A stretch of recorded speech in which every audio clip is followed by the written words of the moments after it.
అందరికీ కార్తీక మాస శుభాకాంక్షలండి. కార్తీక దామోదరుని ఆశీస్సులు, ఆ పార్వతీ పరమేశ్వరుల ఆశీస్సులు ఎల్లప్పుడూ మీకు అందరికీ ఉండాలని కోరుతున్నాను. కార్తీక పురాణం మొదటి అధ్యాయం అండి.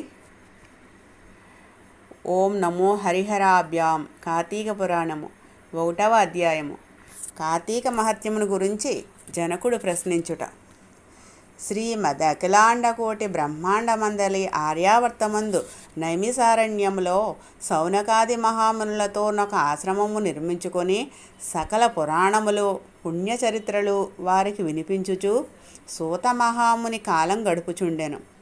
ఒకనాడు సౌనకాది మునులు గురుతుల్యుడగు సూతుని గాంచి, ఆర్య, తమ వలన అనేక పురాణేతిహాసములు వేదాంగముల రహస్యములు సంగ్రహముగా గ్రహించినారము. కార్తీక మాస మహత్యమును కూడా వివరించి దాని ఫలమును తెలుపగోరుచుంటుమి కాన తమరా వ్రతమును వివరించవలసినది అని కోరిరి. అంత నా సూత మహర్షి, ఓ మునిపుంగవులారా, ఒకప్పుడు ఇదే కోరికను నారదుడు సృష్టికర్తయగు బ్రహ్మను కోరుకొనగా బ్రహ్మదేవుడు అతనికి విష్ణుమూర్తి లక్ష్మీదేవికి, సాంబశివుడు పార్వతీదేవికి తెలియజేసిన విధముగా నా గాథను వినిపించెను. అట్టి పురాణ కథను మీకు తెలియజేయుదును. ఈ కథను వినుట వలన మానవులకు ధర్మార్థములు కలుగుటయే కాక ఇహమందును పరమందును సకలైశ్వర్యములతో తొలుతూగుదురు. కావున శ్రద్ధగా నాలకింపుడని ఇట్లు చెప్పెను.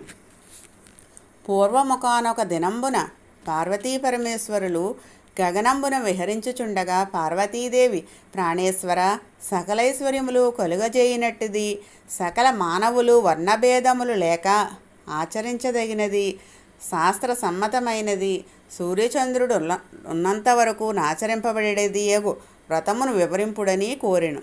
అంతట మహేశుడు మందహాసమనరించి, దేవి, నీవు అడుగుచున్న వ్రతము స్కాంద పురాణమున చెప్పబడి ఉన్నది. దానిని ఇప్పుడు వశిష్ఠ మహాముని మిథిలాధీశుడగు జనక మహారాజునకు వివరింపబోవుచున్నాడు. చూడు మా మిథిలానగరము వైపు అని మిథిలానగరము దశగా చూపించెను. అట మిథిలానగరములో వశిష్ఠుని రాకను జనకుడు సంతసించి ఆర్ఘ్యపాద్యములతో సత్కరించి కాళ్ళు కడిగి ఆ జలమును శిరస్సుపై చల్లుకొని, మహాయోగి మునివర్య, తమ రాక వల్ల నేను, నా శరీరము, నా దేశము, నా ప్రజలు పవిత్రులమైతిమి. తమ పాదధూళిచే నా దేహము పవిత్రమైనది. తమరిటకేల వచ్చితరో సెలవసంగుడని వేడుకొనెను. అందులకు వశిష్ఠుడు, జనక మహారాజా, నేనొక మహాయజ్ఞము చేయ తలపెట్టి తిని దానికి కావలసిన అర్ధబలము అంగబలము నిన్నడిగి క్రతువు ప్రారంభిందమని నిశ్చయించి ఇటు వచ్చితిని అని పలకగా, జనకుడు, మునిచంద్రమా, అటులనే ఇత్తును స్వీకరింపుడు. కానీ చిరకాలము నుండి నాకొక సందేహము గలదు.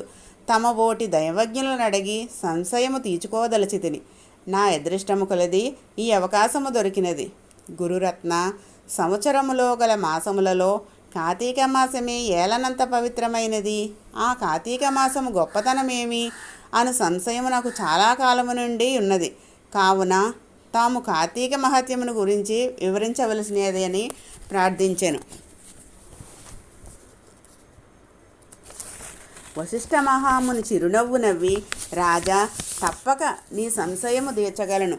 నీ చెప్పబో వ్రత కథ సకల మానవులకును ఆచరించదగినది, సకల పాపరహితమైనది అయి ఉన్నది.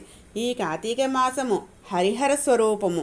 ఈ మాసమునందాచరించు వ్రతము యొక్క ఫలితం ఇంతని చెప్పనలవి కాదు, వినుటకు కూడా ఆనందదాయకమైనది. అంతేగాక వినినంత మాత్రముననే ఎట్టి నరక బాధలను లేక ఇహమందును పరమందును సౌఖ్యమును పొందగలరు. నీ బోటి సజ్జనులు ఈ కథను గురించి అడిగి తెలుసుకొనుటకు ఉత్తమమైనది. శ్రద్ధగా ఆలకింపుమని ఇట్లు చెప్పసాగాను.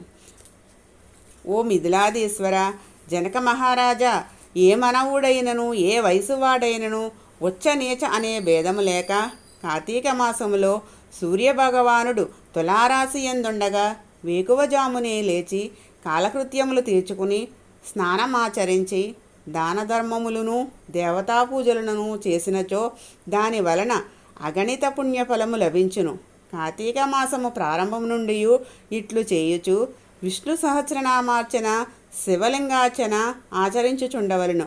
ముందుగా కార్తీక మాసమునకు అధిదేవతయగు దామోదరునికి నమస్కరించి, ఓ దామోదర, నేను చేయు కార్తీక వ్రతమునకు ఎట్టి ఆటంకములు రానియక నన్ను కాపాడుము అని ధ్యానించి వ్రతమును ప్రారంభించవలయను.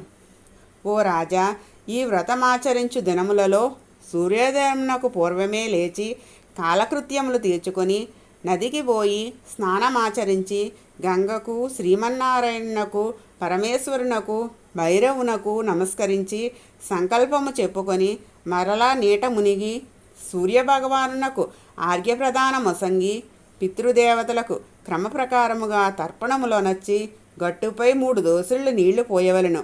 ఈ కార్తీక మాసములో పుణ్యనదులైన గంగా, గోదావరి, కృష్ణ, కావేరి, తుంగభద్ర, యమున మున్నగు నదులలో ఏ ఒక్క నదిలోనైనను స్నానమాచరించిన ఎడల గొప్ప ఫలము కలుగును.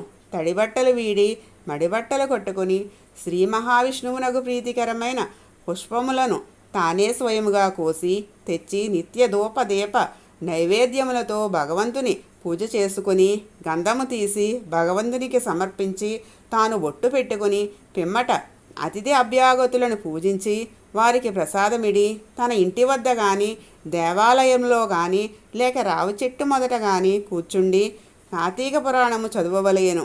ఆ సాయంకాలము సంధ్యావందనం ఆచరించి శివాలయమందు కానీ విష్ణాలయమందు కానీ లేక తులసికోట వద్ద కానీ దీపారాధన చేసి శక్తిని బట్టి నైవేద్యము తయారు చేయించి స్వామికి సమర్పించి అందరికీ పంచిపెట్టి తర్వాత తాను భుజింపవలను. మరునాడు మృష్టాన్నముతో భూతతృప్తి చేయవలయను. ఈ విధముగా వ్రతమాచరించిన స్త్రీ పురుషులకు పూర్వమందును ప్రస్తుత జన్మమందును చేసిన పాపము పోయి మోక్షమునకు అర్హులగుదురు. ఈ వ్రతము చేయుటకు అవకాశము లేని వారలు వ్రతము చేసిన వారలను చూసి వారికి నమస్కరించినచో వారికి కూడా తత్సమాన ఫలము దక్కును. ప్రథమాధ్యాయము మొదటి రోజు పారాయణము సమాప్తము. జై శ్రీకృష్ణ. జై కార్తీక దామోదరునకు జై. హాయ్ అండి, మీ బుజ్జివరలక్ష్మి. ఈ కార్తీక పురాణం అందరూ విని కార్తీక మాస పురాణ ఫలితము అలాగే కార్తీక మాస వ్రత ఫలితము పొందుతారని కోరుతున్నానండి. జై శ్రీరామ్.